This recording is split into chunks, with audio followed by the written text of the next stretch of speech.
आप देख रहे हैं महाखबर बिहार झारखंड। चैनल पे पहली बार आए हैं तो सब्सक्राइब कर लीजिए। इस खबर के प्रायोजक हैं जूनियर जंक्शन स्कूल, जो नावाटोली डाल्टनगंज में है। नामांकन जारी है। अपने बच्चों के उज्जवल भविष्य के लिए यहाँ पे नामांकन कराएं। ये आप स्क्रीन पे जिन व्यक्ति को देख रहे हैं, ये अपने आप में पूरा का पूरा व्यक्ति विशेष हैं। पलामू में बड़े ज्ञाता और समाज सेवी में इनका नाम आता है।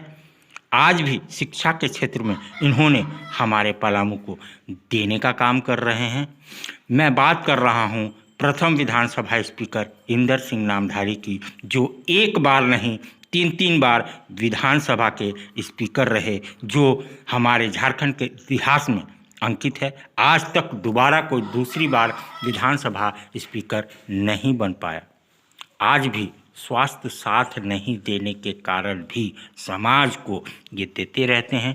बड़ा पावन दिन है आज, क्योंकि आज एक किताब का विमोचन है, जो कवि राकेश मिश्रा के कलमों से अंकित करके शब्दावली दिखाई गई है।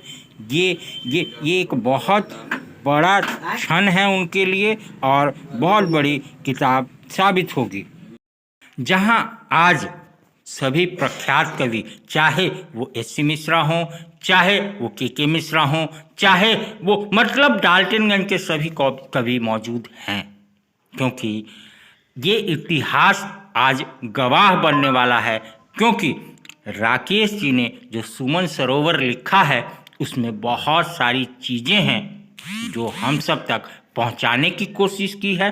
तो आप सब ये सुमन सरोवर पढ़िए और ज्ञान को अर्जित कीजिए, क्योंकि आज के समय में साहित्य हमें बहुत कुछ देता है, लेकिन हम लेने की कोशिश नहीं करते।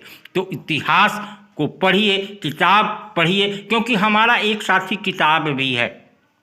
हमारे जो खाली समय है उसमें आप किताब पढ़िए, ज्ञान अर्जित कीजिए और अपने जीवन में उपयोग कीजिए। आप निराश नहीं होइएगा। किताब हमारे ज्ञान का भंडार है, हमारे स्वास्थ्य का भंडार है, हमारे जीवन को आगे बढ़ाने का भंडार है। तो आप अपने खाली समय में किताब को दोस्त बनाइए, आपका जीवन सुखमय हो जाएगा, सुखमय हो जाएगा। हमारे साथ एस.सी. मिश्रा सर हैं, जो प्रोफेसर के साथ बड़े कवि हैं और ऐसे ज्ञानवर्धक कार्यों में शिरकत करते हैं। आज एक और पुस्तक का विमोचन, 2 शब्द इस पुस्तक के। देखिए, सबसे बड़ी बात तो ये है कि साहित्य की रचना जब होती है, कविता संग्रह का प्रकाशन होता है, जब उम्मीद बनती है कि शहर अभी मरा नहीं, शहर अभी जिंदा है। और पुरानी बात जो है वो समय के लिए सत्य है कि अंधा है वो देश जहाँ आदित्य नहीं है, मुर्दा है वो देश जहाँ साहित्य नहीं। तो हम मुर्दा नहीं हैं, इसका सबूत तो मिलता ही है। दूसरी बात है कि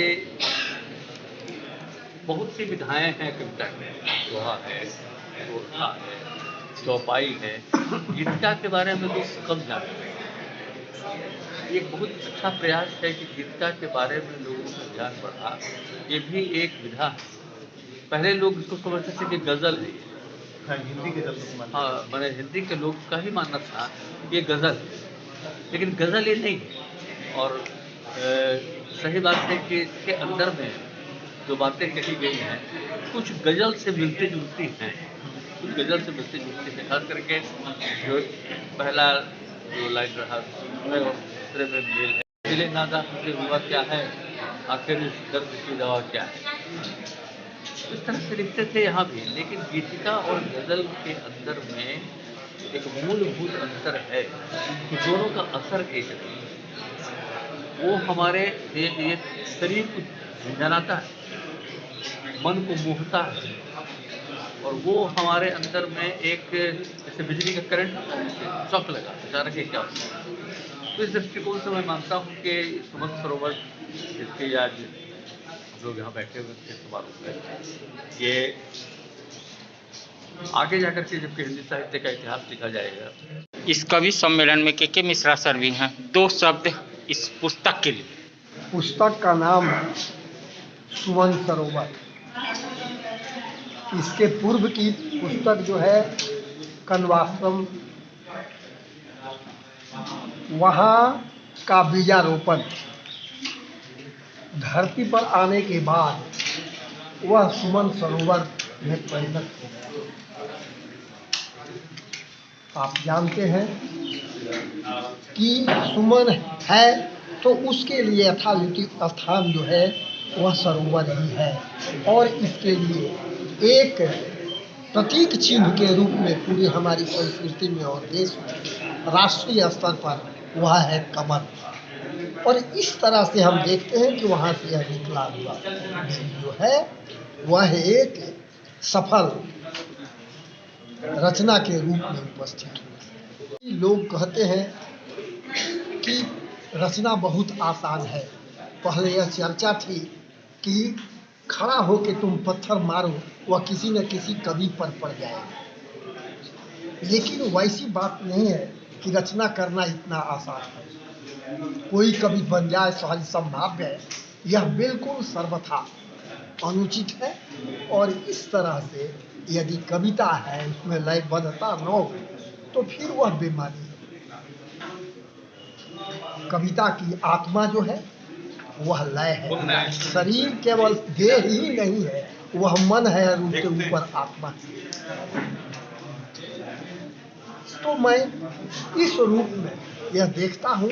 इसमें एक जगह इन्होंने चर्चा भी किया है जिस पर कि यह कहा है कि हम परिवार के संरचना और उसकी रक्षा, बर्तन आपस में टकराते हैं लेकिन टकराहट बाहर न निकले इसकी आवश्यकता है, और इस पर एक स्पष्ट संकेत है। पेज नंबर 44, 45, 46 की पंक्तियां मुझे बहुत अच्छी लगी और यह पुस्तक जो है पठनीय है। ये पुस्तक पठनीय है। जैसे कि आप देख रहे हैं सुमन सरोवर के राइटर यही हैं, कवि यही हैं। मैं उस सुमन सरोवर पे दो शब्द के लिए बोलने के लिए क्षमा चाहूँगा, मैं बोलने के लिए कहूँगा क्योंकि मैं पत्रकार हूँ और ये कवि हैं। इनकी कलम बोलती है, उसको पढ़ पढ़ के हम अपनी वाणी में व्यक्त करते हैं। सर दो शब्द। दिवाकर जी, आप और हम दोनों एक ही काम करते हैं। आप थोड़ा जल्दी में करते हैं, हम थोड़ा इत्मीनान से करते हैं। साहित्य सृजन हम दोनों कर रहे हैं। लगभग 2 साल के कह सकते हैं कि सृजन जो संग्रहित हो गए थे वही इसी का प्रतिफल सुमन सरोवर है।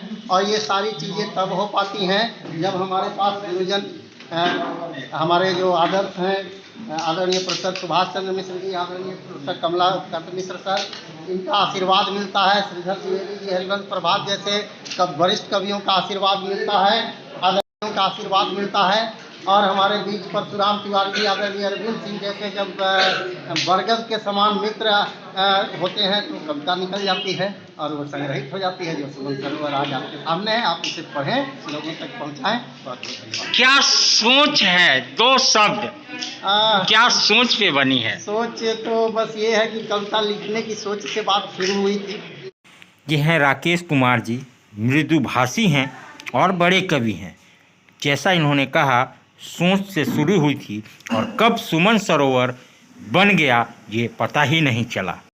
तो आइए हम सब सुमन सरोवर पढ़ें और इसकी लिखी हुई चीज़ों को अपने ज़िंदगी में अर्जित करें और उत्थान करें।